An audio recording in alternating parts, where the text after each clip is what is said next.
Hello, HR professionals. Good news. This episode of the Love Your People podcast is valid for zero point 0.5 professional development credits toward SHRM CP, SHRM SCP, and HRCI recertification. Stay tuned to access your certification code.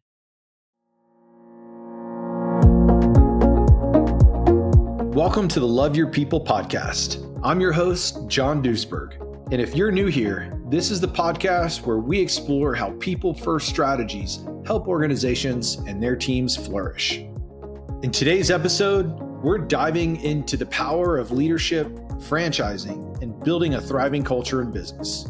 Our guest is Mike McFall, co-CEO and co-founder of Biggby Coffee, a fast-growing coffee franchise with a unique approach to investing in their people.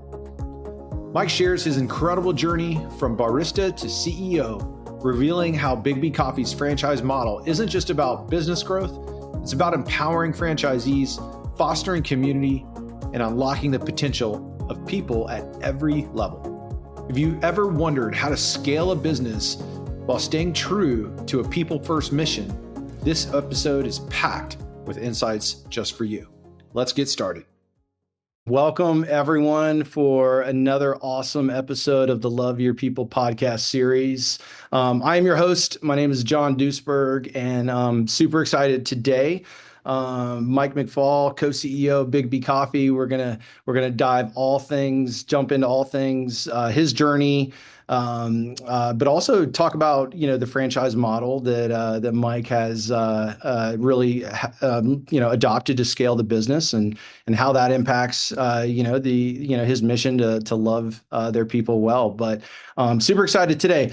For everyone in the audience who this may be your first time or you don't have as much background on the Love Your People podcast series. So just to kind of share how we got here, this journey, to catch you up.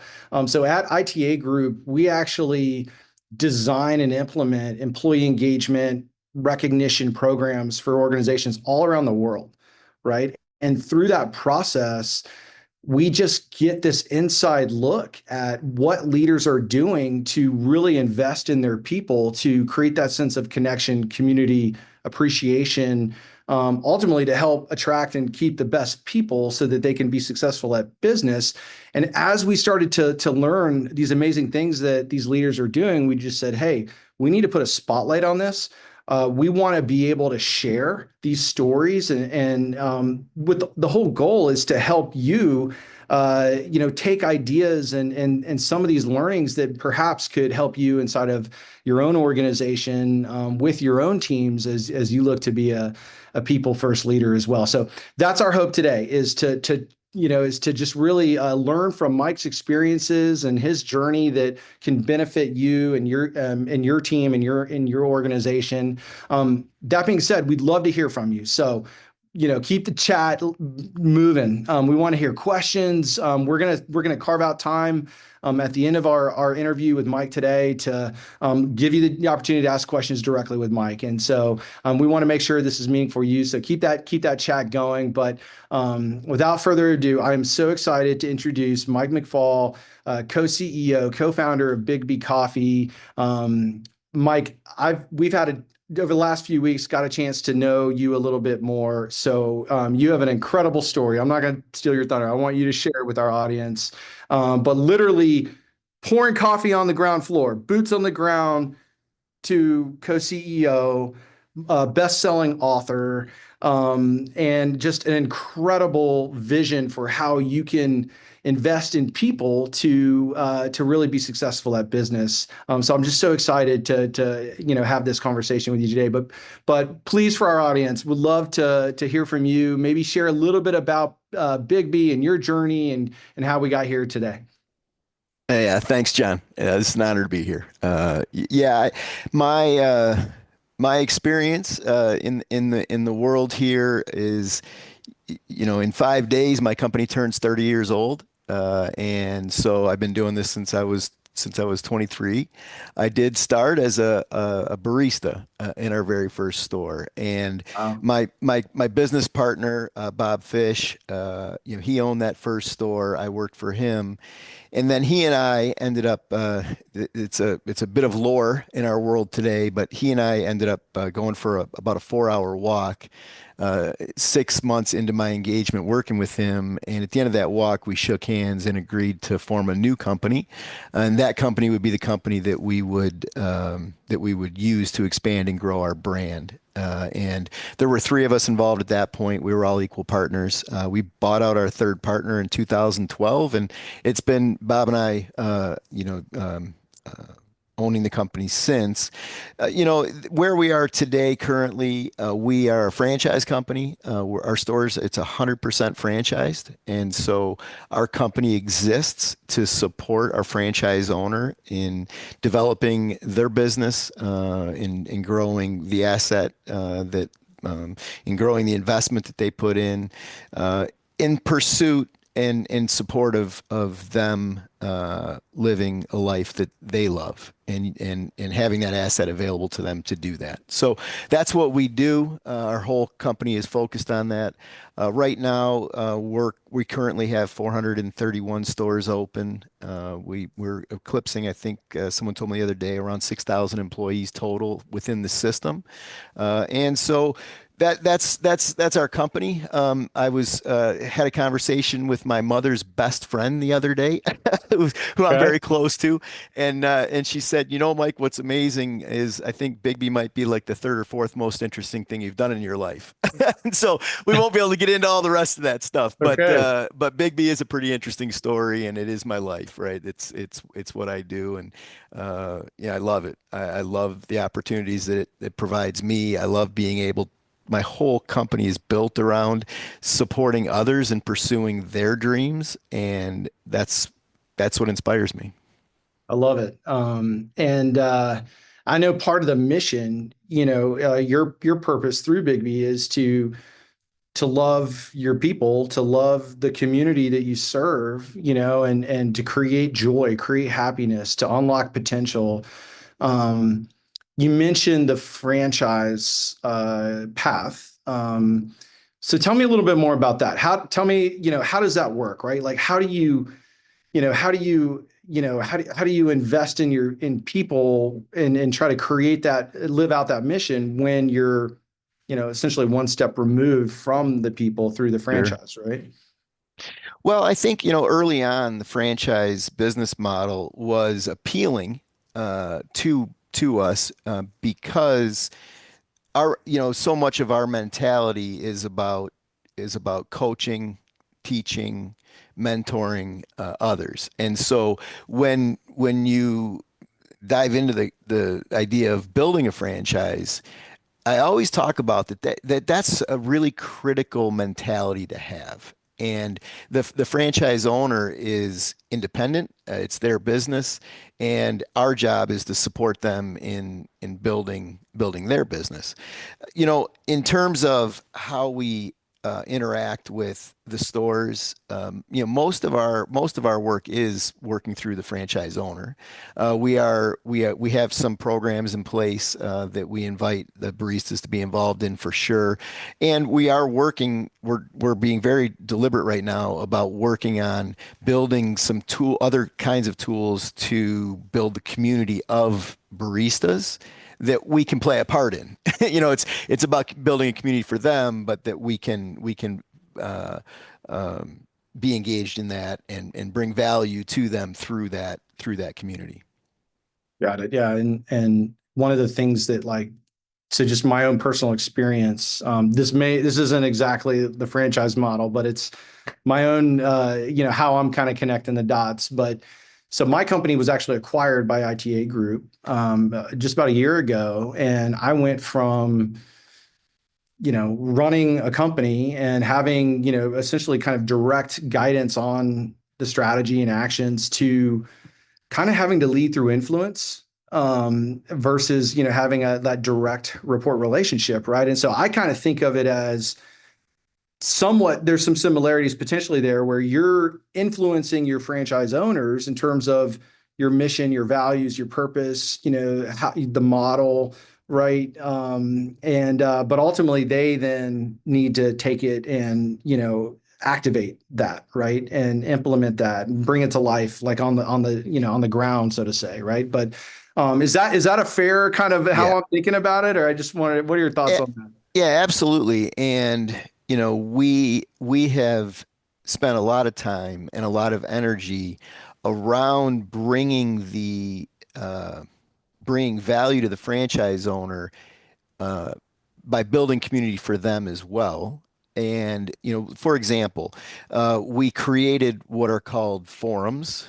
And these forums are small groups of franchise owners that we facilitate uh, them coming together. They come together on a monthly basis, and think of it as like a support group for owners, but through those mechanisms, we're able to bring them all kinds of our content, our values, the ways that we think about the business, and then they take that and they take that into their world. But more importantly, they work together as a forum, as a 6 to 8 member forum, to uh, to learn from each other's best practices along with ours. And this is the piece of the franchise business model that I think is the most powerful piece of the business model that doesn't get talked about.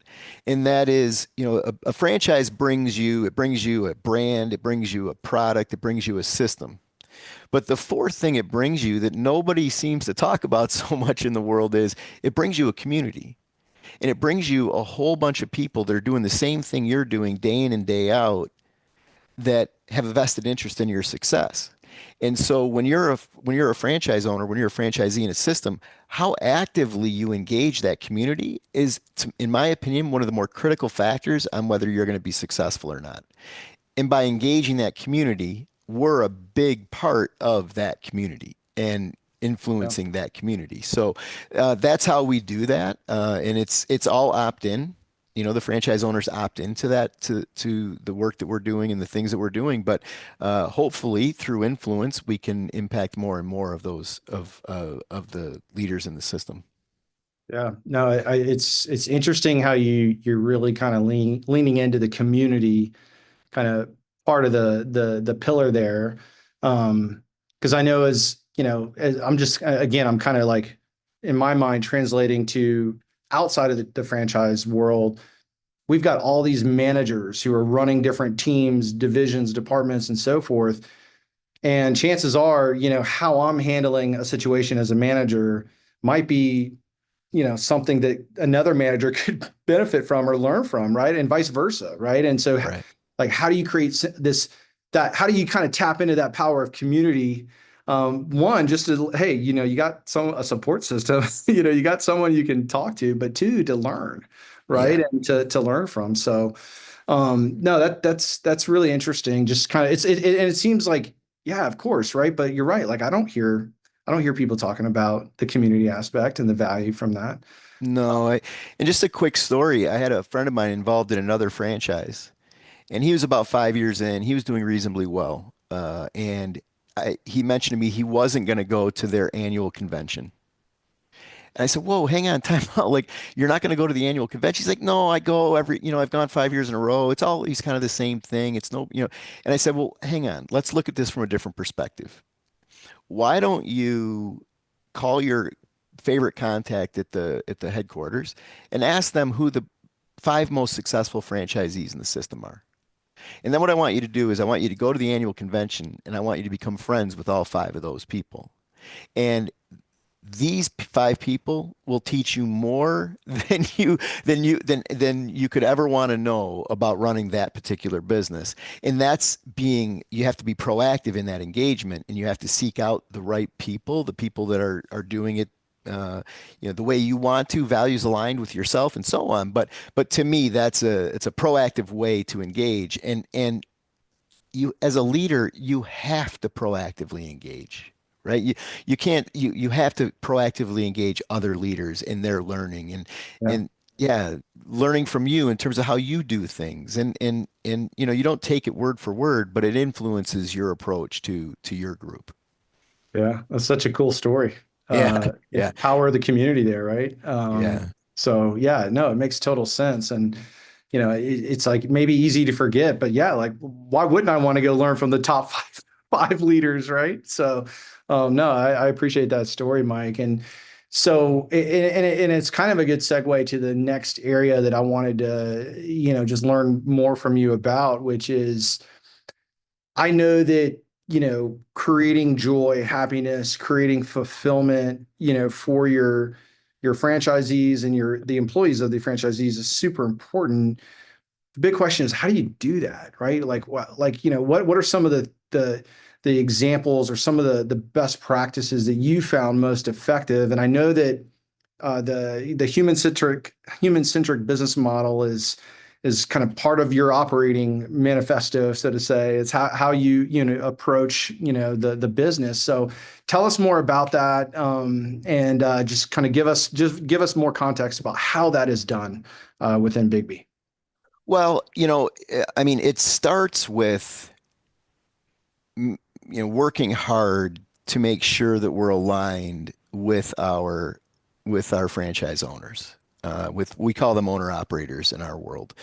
And when we are values aligned with the franchise owner, the world is like sort of magical. Like it all just seems to work really, really well.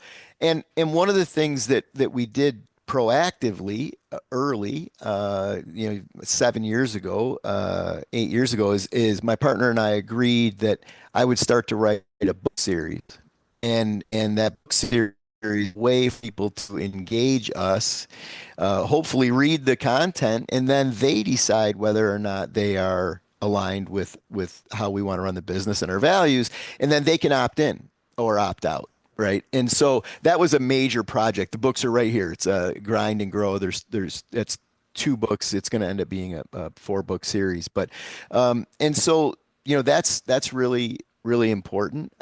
We also have been really deliberate about developing content that we make available to our community. And so we have a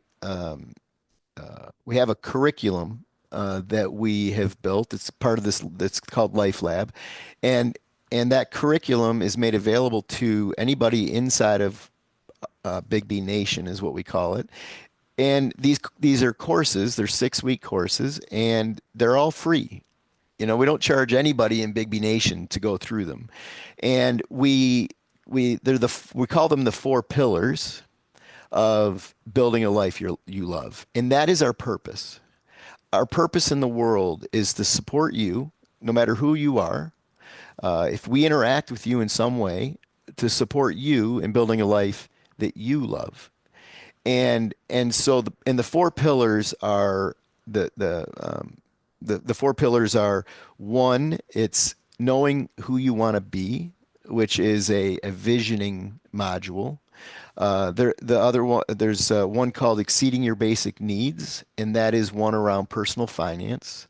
There's one called Having a Sense of Vitality. And then the fourth one is Creating a Sense of Belonging. And so each one of these modules, courses, is built that we believe that you have to have these 4 areas reasonably well ironed out, figured out in your own life in order to really begin to build a life that you love. And so that's something that we do, that we're deliberate about that. We've been working that now. I think we're in year 4 of having those courses available to our franchise community. Another thing that we've done is, you can see there's a gray book right here behind my head. That's something called the Moonshot Guidebook, and that's a visioning tool that we make available to our community as well.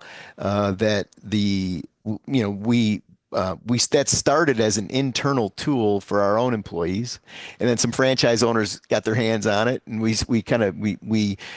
developed that and made it a little bit more consumable from a broader perspective, and then eventually something called Conscious Capitalism Press reached out to us and wanted to publish it as a book, and so that is now available. It's available on Amazon and so on. But it's really meant to be an internal piece for our own community to engage visioning, and like visioning to us is a really important part of our pursuit in supporting people in their pursuit of building lives that they love.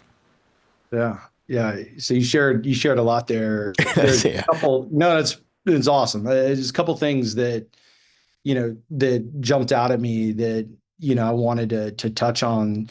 The first, you kind of started with how when you have the alignment with the franchise owner, everything's magical, right? And I imagine the opposite is you could say like when it's not the alignment, whatever, however you want to describe it, it's not magical. Okay.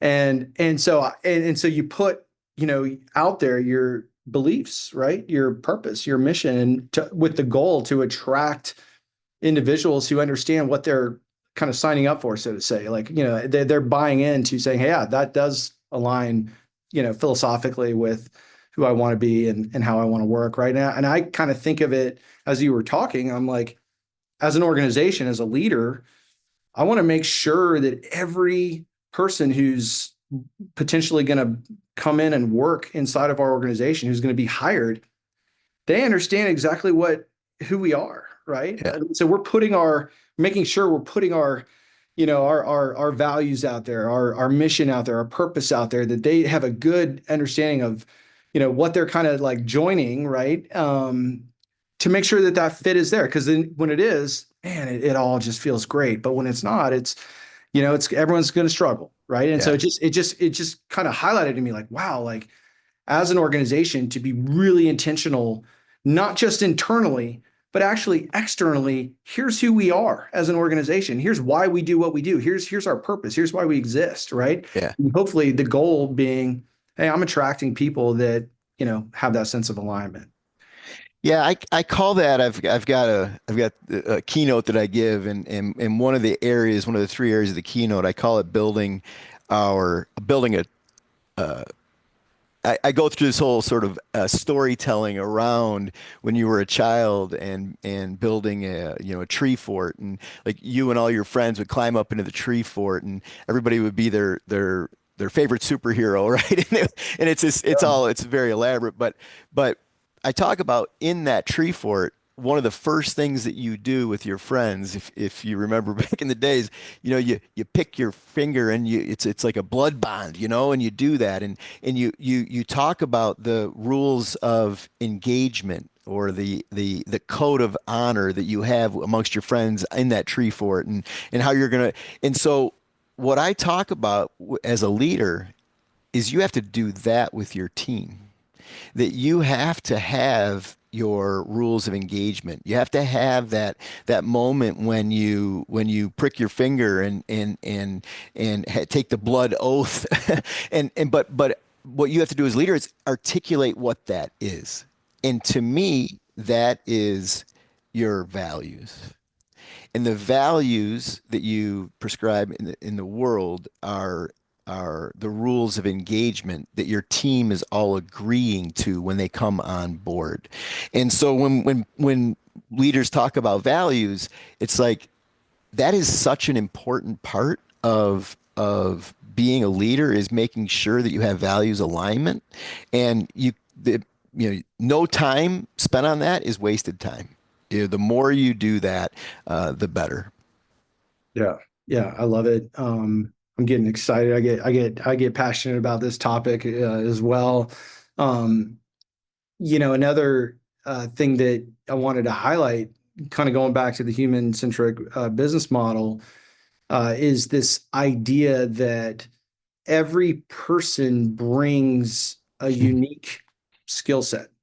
a unique perspective. They bring their passion in their own way, right? And as a leader, part of maybe one of my most important jobs or roles is to unlock that skill set that person brings, and then allow them to have that impact, right? For the team, for the organization. And that just stuck with me. I just in our conversations, I thought, wow, like that's what I need to be doing, right? Is unlocking the potential of our team and having that impact. But so tell us more about that. Yeah. Stories, how do you go about that? I was so attracted to that when I heard you share it.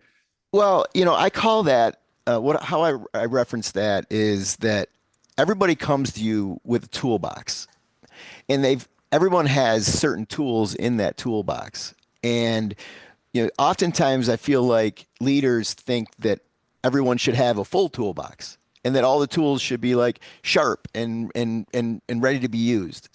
But the fact of the matter is people come to you and they've got certain tools in their toolbox that are really well honed and they're really good at using them. And then they've got other tools in their toolbox that are like rusty and 20 years old and haven't been touched. And Yeah. and what we need to do as leaders is we need to understand, one, that the expectation can't be that everybody has a full toolbox. But what we need to do is we need to identify what people's tools are that they're good at using, and then we need to incorporate those into the team in a way that the team can use those tools, and everybody understands what everybody's tools are so that we can work together as a team in an effective way. And how this is done in many ways is through the personality tests and the strengths and weaknesses and all. There's a lot of different tools out there to be used, but you should be using some. You should be using one at a minimum, and a lot of times organizations will be using two or one, two, three different kinds of tools, because the more we begin to understand each individual team member's strengths, the tools that they bring, the better we can leverage those as leaders. And that when you are using the tools that are strong for you, that you're good at using, you're more powerful in the group as well. And so if for me as an example, if I fall apart in my world when it comes to like execution, like really getting a program, managing a program, working through the details, like that's not what I do well. And so if the team's going to depend on me to do that, like, well, we're probably going to struggle. But I have certain things that I bring as well that if we leverage those and we bring and the team understands that that's what I'm good at, and that's what the team expects from me, that I can live into that, and then I can be really powerful inside of that team. And that's essentially what we want. And that's unlocking people's superpowers is what I call that, right? Unlocking their superpowers so that we as a team can leverage each individual's superpower. I love it. Just for our audience in the chat, if there are examples of how you unlock your team's superpowers, would love to hear more about that because that is awesome. That is, I mean, I'd imagine like when that occurs, you build, confidence. You build a sense of appreciation, fulfillment, all of these things, and then it just grows, right? And then all of a sudden, I'm starting to use other tools, and I'm Yeah. starting to have a greater impact, for the team overall. Yeah, I mean, for example, like one of the things that I've most recently we've been working through a personality profile. I'm blanking on the name on it right now. It's terrible, but and one of the things that I'm very good at is or that I enjoy, I should say, and that I'm good at is galvanizing. And so there are moments when people and teams and groups and the organization need to be galvanized. well, that's a moment that you're going to call on me, maybe, right? To step into that. And then that's really fulfilling for me. And so people have different, I mean, there's people that are, very sort of methodic thinkers, and they may not be as strong at, let's say, galvanizing. They're a little bit more cautious. They want to think through things a little bit more, and they're really good for me in helping me sort of slow down and not, blast off into the world at 300 miles an hour, and helping me sort of think through how all of it's going to work, and the blind spots that I don't see, because, basically I'm charging forward with Yeah. things. And so, it's really, and then you have people that are just, so good at like ideation, like really thinking and ideating through, and that is just such a powerful skill, such a powerful tool. It's a superpower. And so when we're into that kind of work, that's the person that's going to step up. That's the person that's going to step in, and they're going to feel great about that. Right. But we need to know who those people are, and then we need to call on them at the right moments. In leadership, to me, one of the most important components to leadership is it's your job to know this about each one of your people. Like, you're the one that's supposed to know, and the only way you can know that is by being super, intimate with people, and understanding them, and understanding what makes them tick, and understanding what tools they have. So that to me is leadership. Yeah. Yeah. I love that. It's inspiring me as a leader to want to have more of those conversations with my people. Like, hey, where do you see yourself going? What's important to you? What's your next step from a career? All of these things, right? So I love that. And I'm, you mentioned Life Labs Yeah. as this workshop, and this kind of, there's visioning, so you're kind of having some of these conversations, but do you open this up? So is this just for your franchise owners? Is this for employees? Who is this available to? Help us understand that. Like, I'm thinking of a workshop internally at an organization that Yeah. we created. Like, does anyone participate? Like, how do you organize that? Anybody that's associated within Biggby Nation is invited, and Okay. so and there's no charge. I think we do invite outside people to attend, if they want to. I can't remember. I think it's $100. It's pretty nominal, whatever. Okay. But Pays for the coffee, maybe. Yeah, right. And so, but we do make it available to anybody in the system that wants to engage. Okay. Okay. Yeah, and the workshops are, what's so cool about them is I've been involved in workshops where you have a franchise owner that owns 7 stores and has been in the business for 12 years, and then you also have, in that very same workshop, you might have a 19-year-old barista, and like, because the content is content that I don't see anywhere in the world.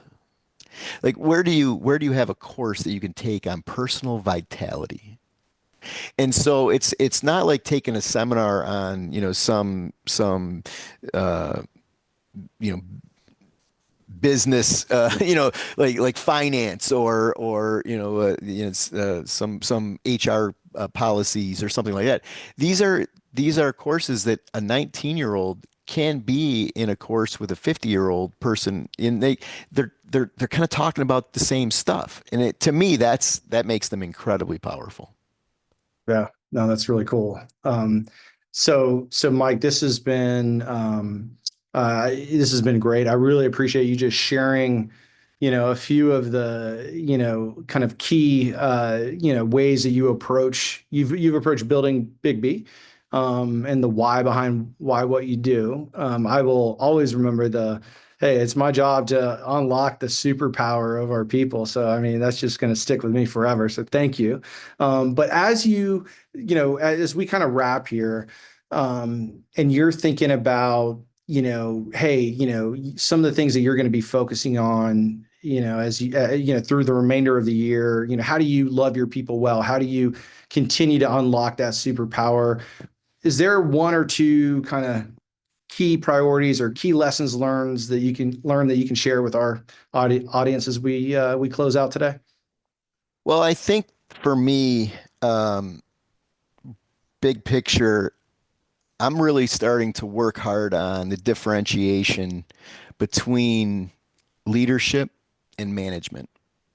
And what I mean by that is that if you're the manager of a business, you're the CEO of an enterprise, and you look at your job as a leader, that your job is to make that business profitable and to return on the equity value of that asset for the owners. To me, that's management. And leadership is about having impact on the world, having positive impact on the world. And so this is where things like purpose come into play. That you as a leader, you are identifying what the purpose of the organization is in order to have powerful, positive impact on the world. But then the magic of that, in terms of unlocking people, is that people want to know that their life's work, when they show up to work and they're engaged, that they're contributing to something that is having a powerful and a positive impact on their community, on the world. And so that's what I want to do. What I'm in the middle of is figuring out how to have that conversation with leaders, which is your job as a leader is not to make the owners of your enterprise richer. Your job as a leader is to have, if you're going to be a true leader, your job as a leader is to have impact on the world. And if you do that, your people will find their work so much more fulfilling. They will be so much more bought into. I didn't know this, but 1 in 5 families can't afford diapers in the world. And a friend of mine learned about this and decided, you know what? That's what we're going to do.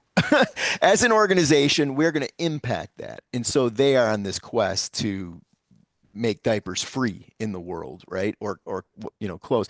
And like, so people show up to work and it's like, yeah, we're just trying to make sure that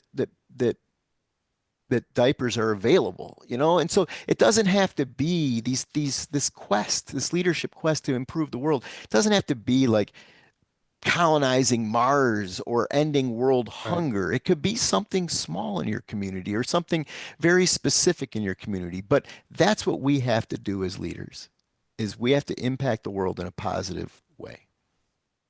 Well, I love the distinction between managers and leaders. That was very well put, and a perfect way for us to wrap here. Mike, this has been a wonderful episode of the Love Your People podcast. I can't thank you enough for just investing into our community, with the goal to just continue to elevate the employee experience and, to help leaders become worth following, right? And be that people first, help, them create that people first organization. So thank you. My pleasure, John. Thank you. As we wrap up today, remember this: the insights you've gained are only as valuable as the action you take. Leadership and culture transformation start with each of us. At ITA Group, we help people and brands thrive together because creating a workplace where people feel seen, valued, and inspired is how we drive meaningful change. For more strategies, tools, and insights to help you lead with purpose and build people-first organizations, visit itagroup.com/insights. Thank you for joining us, and until next time, keep leading with your heart and making a difference as a people-first leader worth following.